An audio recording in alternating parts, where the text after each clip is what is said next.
Hello प्यारे बच्चों, नमस्कार बच्चों, कैसे हो आप। बेटा आज मैं इस वीडियो में आपको ट्वेल्थ क्लास का एक प्रैक्टिस पेपर जो कि शिक्षा निर्देशालय राष्ट्रीय राजधानी क्षेत्र दिल्ली द्वारा जारी किया गया है। तो प्यारे बच्चों, ये जो पेपर है ये टर्म सेकंड के लिए, इसमें आपको 2 घंटे मिलेंगे और इसके जो अधिकतम अंक बेटा 40 नंबर हैं, 40 मार्क्स हैं। और इस प्रश्न पत्र में ए, बी और सी कुल 3 भाग हैं।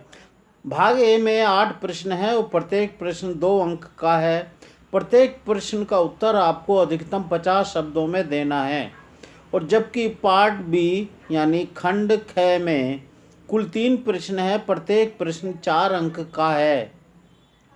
प्रत्येक प्रश्न का उत्तर आपको अधिकतम 100 शब्दों में देना है और मानचित्र प्रश्न का उत्तर दिए गए आदेश के अनुसार आपको देना है।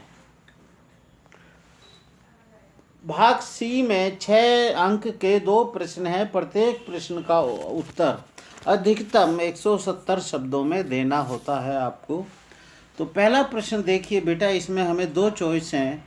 तो पहला प्रश्न, भारत को किन आधारों पर 21वीं शताब्दी की एक उदयमान शक्ति माना जा सकता है। तो बेटा क्योंकि विश्व में मानवीय संसाधन के लिहाज से भारत एक समृद्ध देश है। और दूसरा पॉइंट आप लिख सकते हो कि भारत का लक्ष्य भविष्य में 5 ट्रिलियन अमेरिकी डॉलर की अर्थव्यवस्था के लक्ष्य को प्राप्त करना है। और तीसरा पॉइंट आप लिख सकते हो, इसमें भारत विश्व की एक विशाल प्रतिस्पर्धी केंद्र है। अब इसमें जो दूसरी चॉइस है बेटा, आसियान के कोई 2 उद्देश्य लिखिए।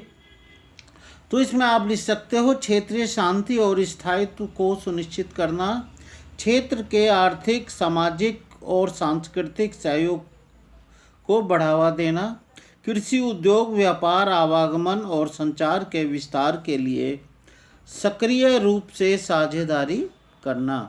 तो इसमें आपको कोई से 2 उद्देश्य लिखने हैं। प्रश्न नंबर 2, दक्षिण एशिया की प्रमुख विशेषताएं। तो बेटा यह विश्व का जनसंख्या बाहुल्य वाला क्षेत्र है।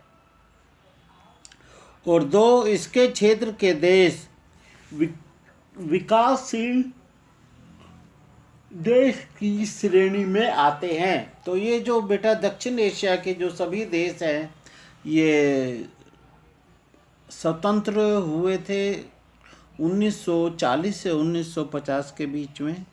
और ये सभी देश बेटा विकासशील देशों की श्रेणी में आते हैं। यहाँ की अर्थव्यवस्था कृषि प्रधान है और भारत इस क्षेत्र का एक प्रमुख देश है। तो इसमें आपको कोई से 2 पॉइंट लिख सकते हो। प्रश्न नंबर 3 कि गठबंधन सरकार से आप क्या समझते हैं।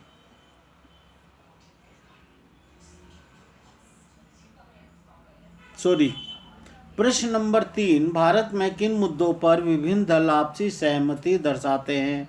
किन्हीं 2 मुद्दों को लिखिए।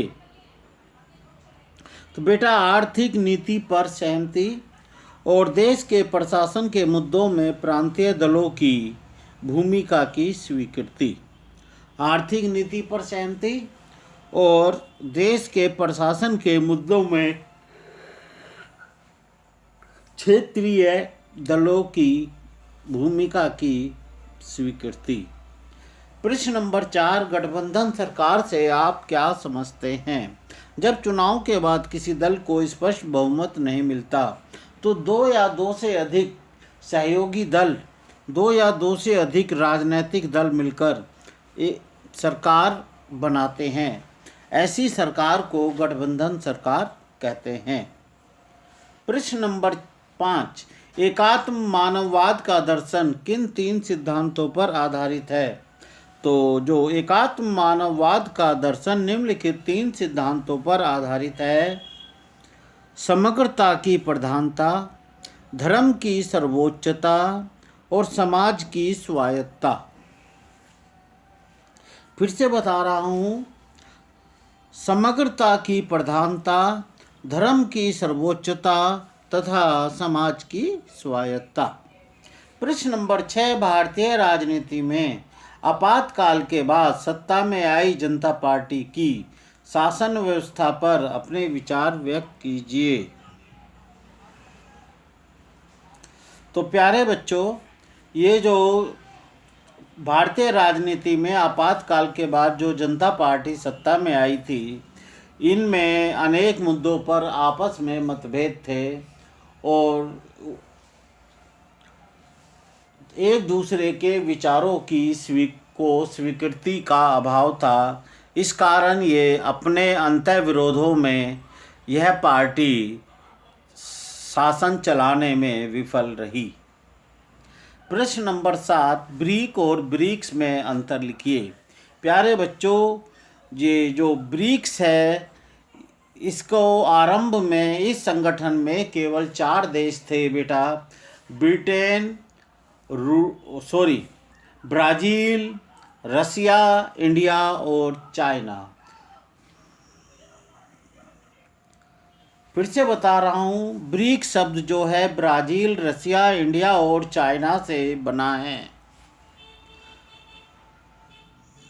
2009 में दक्षिण अफ्रीका ब्रिक में शामिल हो गया। उसके पश्चात इस संगठन का नाम BRICS अर्थात ब्राज़ील, रसिया, इंडिया, चाइना और साउथ अफ्रीका हो गया। प्रश्न नंबर 8, लोकतांत्रिक समाजवाद के 2 सिद्धांत लिखिए। तो बच्चों, लोकतांत्रिक समाजवाद के 2 सिद्धांत निम्नलिखित हैं। भोजन एवं शरण के रूप में आर्थिक उद्देश्य और लोकतंत्र एवं स्वतंत्रता के रूप में गैर आर्थिक उद्देश्य। फिर से बता रहा हूँ बेटा कि जो लोकतांत्रिक समाजवाद के 2 सिद्धांत, पहला, अगर हम आर्थिक उद्देश्य की बात करें तो भोजन और शरण के रूप में आर्थिक उद्देश्य है और लोकतंत्र और स्वतंत्रता के रूप में गैर आर्थिक उद्देश्य है। प्रश्न नंबर 9, वैश्वीकरण ने वैश्विक संस्कृति को किस प्रकार प्रभावित किया है। तो प्यारे बच्चों, वैश्वीकरण से सांस्कृतिक समरूपता आई है। प्रत्येक देश में संस्कृति की मौलिकता प्रभावित हुई है। संस्कृतियों में पश्चिमी संस्कृति के प्रभाव में वृद्धि हुई है और सांस्कृतिक वैश्वीकरण को बढ़ावा मिला है। तो बच्चों, इसका एक उदाहरण आप दे सकते हो कि जैसे पहले योगा को केवल भारत में ही प्राथमिकता दी जाती थी, अब योगा को प्रत्येक देश में मान्यता मिलनी शुरू हो गई है।